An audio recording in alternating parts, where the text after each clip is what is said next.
So in 2009, the NFL celebrated the 50th anniversary of the AFL. With this celebration, we got the AFL Legacy Games. And anybody remember this game? I mean, besides the absolute murder that occurred on the field, what do you notice? The Titans rocking some Oilers throwbacks. The Patriots donning the Pat Patriots. The refs getting their own throwback uniforms. It was a whole package, homage being paid to the former NFL competitor and a future pillar of the AFC. Today I want to take a look back at this promotion and pick out all of the uniforms that were brought out for the celebration. We've got some good, we've got some bad. Welcome back to Sportsmanlike Misconduct. Welcome back to Rank Miss Day 3.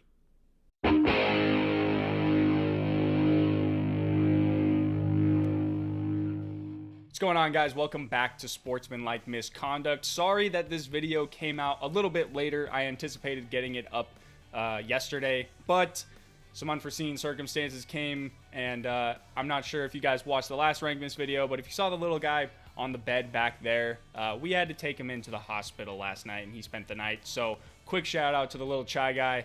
But now we are back to Rank Miss, and we're going to be going over the AFL Legacy Game uniforms. A very fun promotion. I love throwbacks. I'm sure that you love throwbacks. So we're going to go through these and rank them 1 to 8.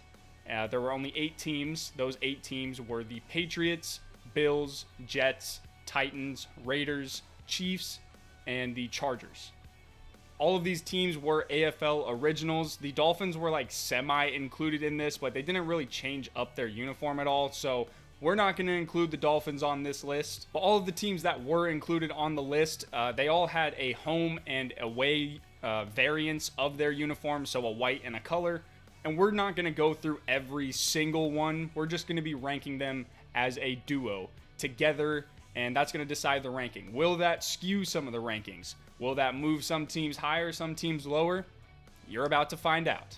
Coming in at number 8, starting off in last place, the Denver Broncos. I'm sure that you could tell by this thumbnail who is going to get last place, because these are god-awful. The only acceptable use of brown and yellow as a color scheme is the San Diego Padres and the University of Wyoming, and that's pushing it. Literally everything that has come after these uniforms for Denver has been an upgrade. Yellow is bad, the brown is bad, and when you look at the road threads, they found some way to slip in the yellow in some very out-of-place pant stripes. Just that whole combination just gives you some all-time shitters, especially those socks. Next up at number 7 are the Kansas City Chiefs, or should I say the Dallas Texans. Before the Chiefs were the Chiefs, they were the Dallas Texans in the AFL. Not for very long, but there's really nothing special or anything really to talk about when it comes to these uniforms. They are basically what they have now as the Chiefs, except with no arm stripes and a different helmet decal, and this helmet had the state of Texas on it. There's nothing really here to love, and there's nothing here to hate. They're just pretty boring. Coming in at number 6 are the Tennessee Titans. It definitely feels a little bit weird putting any kind of Oilers throwback uniform this low on a list, but man, I don't love these. I really don't.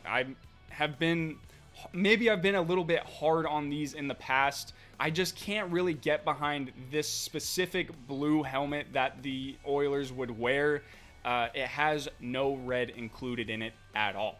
Which I did mention that in my 10 more throwback uniforms that I want to see return video, that's a big thing for me. The red accenting is a big thing. It goes a long way with these uniforms, or some of their uniforms. There are a lot of different Oiler variants that I like, and with these, I feel like the Oil Derrick can only carry you so far. Next up at number 5 are the Buffalo Bills. And speaking of throwbacks that I don't particularly love, the standing Buffalo for the Bills. I think the helmet is quite boring, to be honest with you. The jerseys aren't much to me either. I do prefer the home ones with the blue jerseys, and I think that the stripes look a little bit better on that. But as far as these go, my feelings toward these are very similar to the Oilers throwback in a way. If the Bills are going to be bringing out an alternate or a throwback uniform, if it's not the red helmet, I don't want it. Coming in at number 4 are the New York Jets. The Jets Titans of New York throwbacks have caused a little bit of conflict within me on this list. On one hand, I like the color combination. For some reason, I like the navy and the gold. I like the shoulder stripes. The overall cleanliness of this uniform is done very well. At the same time, that cleanliness comes with the most absolute bare bones uniform that you will get on this entire list. No decals, no nothing. But for some reason, whatever reason, I've always been intrigued by these uniforms. Is it fatigue from the recent underwhelming alternates, in my opinion, that the Jets have been rolling out recently? Maybe a little bit. But at the same time, I've always loved these uniforms since I first saw them in the first Madden game that I played, which I believe was Madden 11. Perhaps the lack of risk taken with this uniform, given that they are very old uniforms, has resulted in minimal reward, but also minimal punishment. And at number 3, the San Diego Chargers. You just can't go wrong with powder blue, can you? And it's the Chargers. How many times have we seen the Chargers really put out a bad uniform? Probably never. I will be honest, the vertical stripe on the shoulders with the lightning bolt isn't my absolute favorite, but the straight up lightning bolt down the legs, I do have a very big appreciation for that. At number 2, the New England Patriots. This one seems a little bit controversial. The beautiful red Patriot throwbacks for New England are coming in at number 2. I love these uniforms. We all know how amazing that red is. We all know how amazing that white helmet is. But what if I told you I don't like the road uniforms? I don't like the white jerseys. It's the stripes. It's the blue on the outside, the red on the inside. I just don't like it. I don't like it on these. I don't like it on their uniforms that they have today. But for the number 1 spot, I don't have a problem with either the road or the homes. This one I do. So coming in at number 1, the Oakland Raiders. The Raiders uniforms are all-timers for me. They make whoever is in that uniform 10 times scarier when they wear it. Silver and black is probably the best color combination in the NFL, besides black and gold, of course. But the cherry on top is the retro decal. The old Raiders helmet decal is fantastic. I like how the swords reach outside of the shield. The Raider black helmet, kind of like a leather style helmet, it seems like.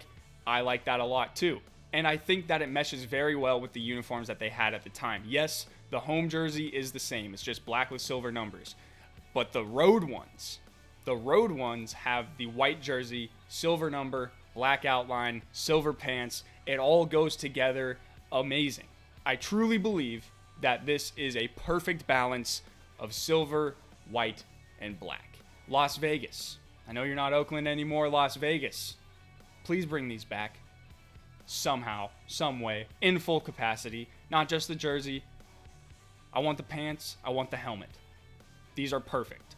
So those were my rankings for the 2009 AFL Legacy Game uniforms. Let me know what your list would be down in the comments below. And let me know if there's any throwbacks that you would like to see return from this list. I know that a couple from this list made it into my 10 more throwback uniforms I want to see return video. Matter of fact, you should go check that out to see what uniforms made that list. Because right now, that's all I've got for you today in this one. So until the next video, I'll see you later.